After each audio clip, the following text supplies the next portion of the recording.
दृढ़ नाव है, नौका है। इस नौका में अगर हम बैठ जाएं तो भवसागर से पार जा सकते हैं। जैसे अजामिल चला गया। नाम की महिमा इतनी है कि राम न सकहि नाम गुण गाई। राम भी अपने नाम की महिमा को नहीं जानते। राम जी सागर के किनारे पर खड़े हुए थे, वानर भालुओं की सेना साथ में थी। अब राम जी के मन में बड़ा संशय है कि इतना बड़ा सागर समुद्र कैसे पार जाऊंगा, इतनी सेना मेरे साथ है, वानर भालुओं की कैसे पार जाएगी। तो श्री हनुमान जी बोले, प्रभु कौन सी चिंता में खो गए। हनुमान, इतना बड़ा सागर है, कैसे विशाल सेना इस सागर के पार जाएगी। श्री हनुमान जी महाराज कहते हैं, प्रभु कोई बड़ी बात नहीं है। अरे आपके नाम ने करोड़ों पापियों को तार दिया, ये तो छोटा सा समुद्र है, भवसागर से पार कर देता है आपका नाम। नल और नील को बुलाया, बड़े बड़े चट्टाने, बड़े बड़े पत्थर लाए गए, उन पर राम का नाम लिखते हैं और उन पत्थरों को सागर में फेंक देते हैं और वो पत्थर तैरने लगते हैं। धीरे धीरे करके उस विशाल सागर पर सेतु का निर्माण कर दिया।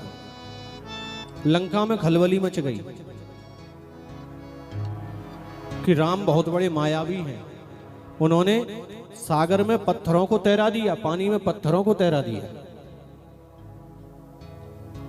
तो इधर राम जी ने भी सोचा कि मेरा नाम लिख लिख करके ये वानर पत्थरों को सागर में डाल रहे हैं और पत्थर तैर रहे हैं, और मैं भी अगर इनका सहयोग करूं तो काम और जल्दी हो जाएगा। तो राम जी चुपचाप एक कोने में गए। उन्होंने विचार किया, कहीं डूब गया तो मेरी हंसी होगी। राम जी दूसरे छोर पर गए, अलग के कोने में। राम जी ने भी एक पत्थर उठाया, जैसे ही सागर में डाला वो डूब गया। राम जी नीचे को देखने लगे। श्री हनुमान जी महाराज पास में आए, प्रभु क्या हो गया। राम जी कहते कुछ नहीं। हनुमान जी बोले हमने सब देख लिया। तो राम जी बोले कि आप लोग मेरा नाम लिख करके पत्थरों को सागर में डाल रहे, वो तैर रहे हैं, और मैंने एक पत्थर को सागर में डाला, वो डूब गए, ऐसा क्यों हो गया। तो श्री हनुमान जी बोले, प्रभु अगर आपने ही छोड़ दिया उसको भला कौन तार सकता है, उसे तो डूबना ही डूबना है। आप ही जिसे छोड़ दोगे वो कैसे तर सकता है। तो लंका में खलबली मच गई। राम मायावी हैं, उनका नाम लिखने से पत्थर तैर रहे हैं। रावण बोला ये कौन सी बड़ी बात है, ये कला तो मुझे भी आती है। तो रावण की सेना प्रसन्न हो गई, मंत्री प्रसन्न हो गए, वाह हमारे महाराज भी पत्थर तैरा सकते हैं। रावण समुद्र के किनारे गया, मंत्रियों को ले गया, सैनिकों को ले गया। रावण ने पत्थर मंगवाए, पत्थरों पर रावण लिखा और सागर में फेंका, पत्थर तैरने लगे। मंत्रियों ने ताली बजा दी, सैनिकों ने तालियां बजा दी। अरे वाह हमारे राजा भी कम नहीं है कोई, ये भी पत्थर तैराने की कला को जानते हैं।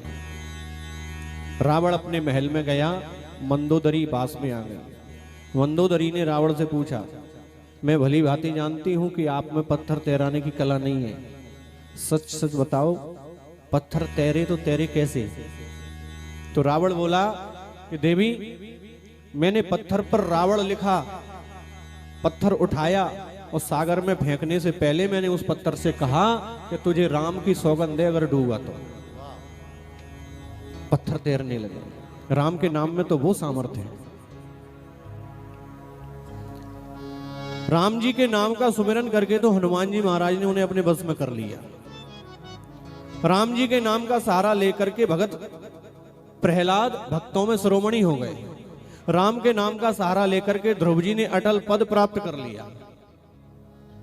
सो मेरे पवन सुत पावन नामो, सो मेरे पवन सुत पावन नामो, सो मेरे पवन सुत पावन नामो, सो मेरे पवन सुत पावन नामो, सो मेरे पवन सुत पावन नामो अपने बस कर राख्यो रामो अपने बस कर राख्यो रामो अपने बस कर राख्यो रामो अपने बस कर राख्यो रामो अपने बस कर राख्यो रामो।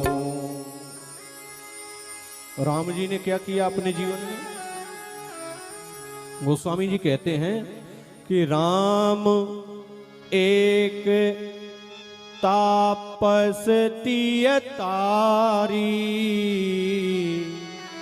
राम जी ने तो अपने जीवन में केवल एक तपस्वी स्त्री को पार किया, अहिल्या को, लेकिन नाम कोटि खल कोमते सुधारी।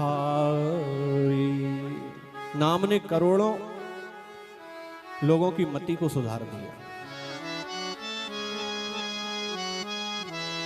और मैं तो राम जी से प्रार्थना करूंगा कि जैसे करोड़ों लोगों की मति को सुधार दिया, आज के समय में भी जरूरत है।